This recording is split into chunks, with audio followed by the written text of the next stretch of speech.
Желбіреп күн байрағы, мөлдіреп нұрлаймағы балдай. Арайлап атсын таңы, көгінде ақсын қары самғай. Ұлы дала, отаным қазақ елі, ғажап елі. Мәңгілік ел, мекенім қазақ елі. Байрағы, айбын белдің бағы. Қамда кең тарататын көз алыстан, қымбат маған әр түйір тозаң ұшқан. Бұл дүниеде бір ғана отаным бар, оның аты тәуелсіз Қазақстан.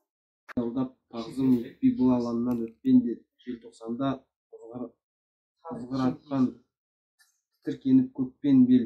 Бұл жер қалқам, асқақ рух жарылысы өткен жер, қайта оянған ұлт намысы қызыл қанға бөккен жер.